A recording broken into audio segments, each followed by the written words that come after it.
Hello everyone. Welcome back to my channel. कैसे हो आप सब लोग? स्वागत है आप सबका स्पेशल एजुकेशन क्लासरूम पर। आज हम अपना न्यू टॉपिक स्टार्ट करेंगे, हेयरिंग इम्पेयरमेंट्स। टॉपिक स्टार्ट करने से पहले आपको मैं कुछ बता दूं। ये टॉपिक स्पेशल एजुकेशन टीचर के लिए काफ़ी इम्पोर्टेंट होता है, जो डीएसएसपी में प्राइमरी स्पेशल एजुकेटर या फिर टीजीटी स्पेशल एजुकेटर की तैयारी कर रहे हैं, स्पेशल टीचिंग का कोर्स कर रहे हैं, उसके लिए काफ़ी इम्पोर्टेंट है। तो फिर हम स्टार्ट करते हैं, हेयरिंग इम्पेयरमेंट।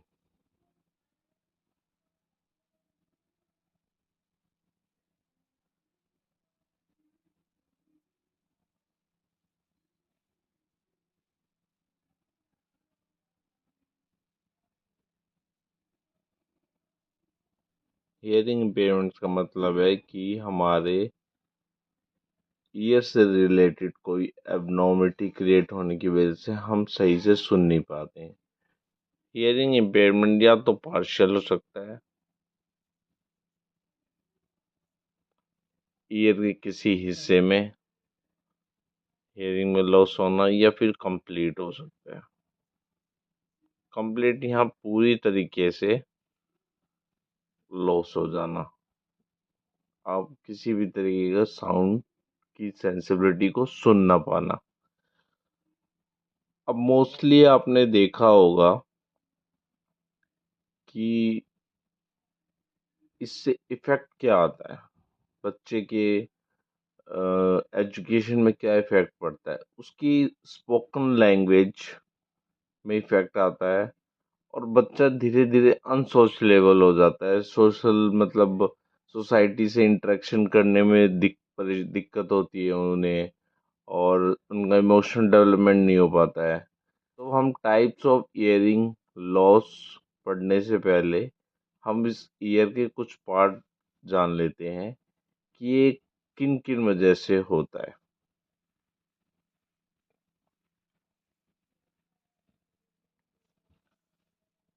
हमने ईयर को 3 पार्ट में डिवाइड किया।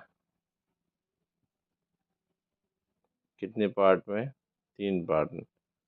फर्स्ट को लिखते हैं हम आउटर, सेकंड को लिखते हैं हम मिडल, थर्ड को लिखते हैं हम इनर। आउटर वाला पार्ट वो हो गया जो हमें दिखाई दे रहा है, जैसे पिन्ना, और जहाँ से साउंड वेव एंटर करती है वो कैनाल, ईयर कैनाल।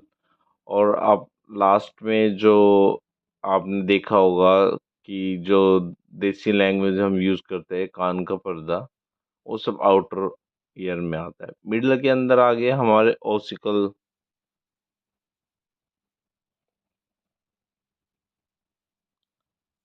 ओसिकल्स हो गए, जिसके अंदर हमारी बोन्स आ गई।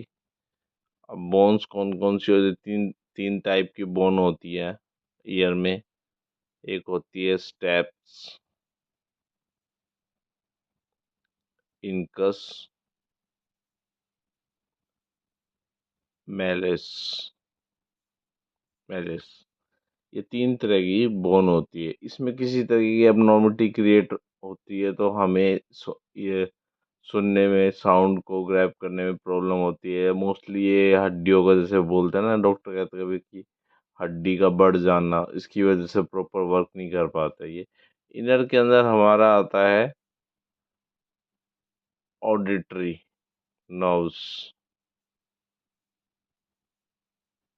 लास्ट में इ, इस इन्हीं नर्व्स का काम होता है जो साउंड वेव को, क्योंकि साउंड वो एक तरफ से मैग्नीट्यूडनल वेव होती है, इलेक्ट्रिक नर्व्स में कन्वर्ट करना होता है, ताकि वो नर्व्स न्यूरॉन के थ्रू होते हुए हमारे ब्रेन तक जाए और ब्रेन इनकी अंडरस्टैंडिंग को समझ पाए। इनमें किसी तरीके की एबनॉर्मिटी क्रिएट होने की वजह से हम सही से सुन नहीं पाते हैं। अब हम पढ़ेंगे types of hearing loss.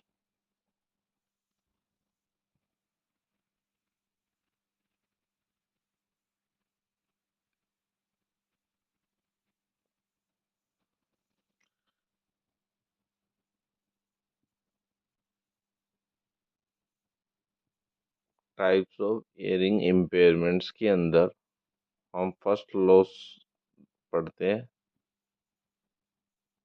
Conductive hearing loss, जिसे हम CHL बोलते हैं। ये मोस्टली होता है आउटर प्लस मिडल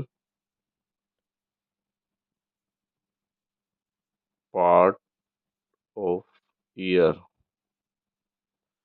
आउटर में आ गया जैसे कि ईयर वैक्स जो होती है उसका बढ़ जाना, ताकि वेव अच्छे से एंटर नहीं कर पाती है। कान में छेद होना, हमने डॉक्टर से के मुंह से सुना होगा, कई बार डॉक्टर कहता है कि आपके कान के पर्दे में छेद है। मोस्टली उस छेद वगैरह कुछ नहीं होता है, बस वो एक फंगल इन्फेक्शन हो जाता है कान के पर्दे, जिससे कान का पर्दा डैमेज होने लग जाता है। मतलब उसके अंदर एक हार्डनेस सी क्रिएट हो जाती है। मिडल ईयर के अंदर वही हमारी जो बोन्स है उनमें किसी तरीके की हड्डी का बढ़ जाना। कंडक्टिव हियरिंग लॉस हमारे ईयर के आउटर और मिडल ईयर में डिसफॉर्मिटी की वजह से होता है। मतलब कि आप ये जाने कि अगर आउटर ईयर की बात करें तो ये आउटर ईयर में डिफेक्ट आने की वजह, चाहे वो ईयर वैक्स से हो,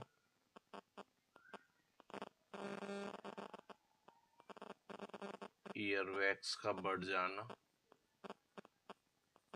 या फिर किसी तरीके का होल हो जाना, कहाँ पर, जो हमारा कान का पर्दा होता है ना उसमें। कभी आपने सुना होगा डॉक्टर कहता है आपके कान में छेद है।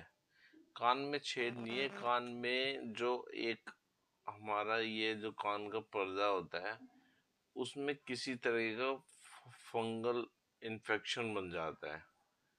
उसके अंदर एसेज फंगल इन्फेक्शन बन जाते हैं जो इसको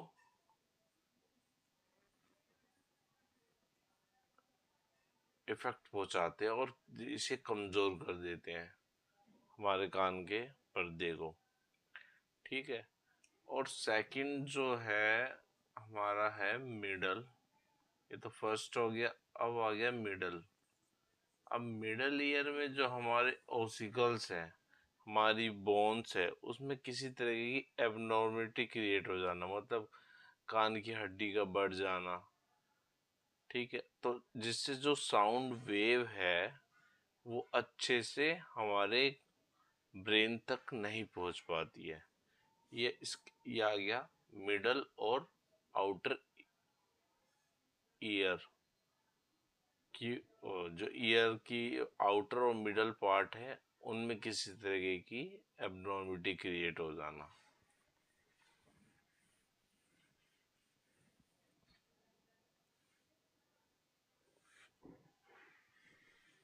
अब हम बढ़ते हैं सेकंड, जिसे कहते हैं सेंसरी न्यूरल हियरिंग लॉस, जिसके जिसे कहते हैं SHL से। इसके अंदर हमारा इसके अंदर हमारे ईयर का जो इनर पार्ट होता है, इनर पार्ट ऑफ ईयर, जो हमारे साउंड वेव को इलेक्ट्रिक सिग्नल में कन्वर्ट करके हमारे ब्रेन तक पहुंचाना है, होता है, जिसका काम, इसमें किसी तरह की प्रॉब्लम क्रिएट हो जाती है और सेंसरी नर्व्स है, ये साउंड को अच्छे से ग्रैब नहीं कर पाती, नहीं समझ पाती, और ना ही इसे इलेक्ट्रिक सिग्नल में कन्वर्ट कर पाते ताकि वो ब्रेन तक पहुंच पाए। ठीक है। लास्ट है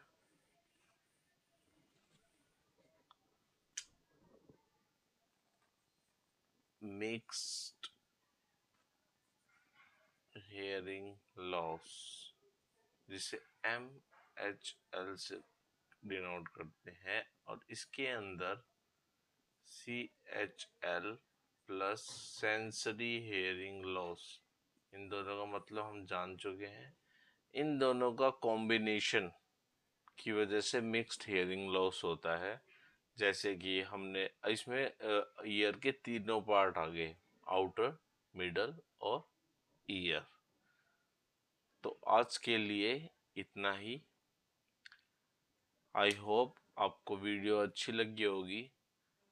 अगर आपको अच्छी लगी है तो वीडियो को लाइक कीजिए, सब्सक्राइब कीजिए चैनल को, और बेल आइकन प्रेस कर दीजिए ताकि नेक्स्ट वीडियो का नोटिफिकेशन आपको जल्दी मिले। नेक्स्ट वीडियो में हम हियरिंग इम्पेयरमेंट्स के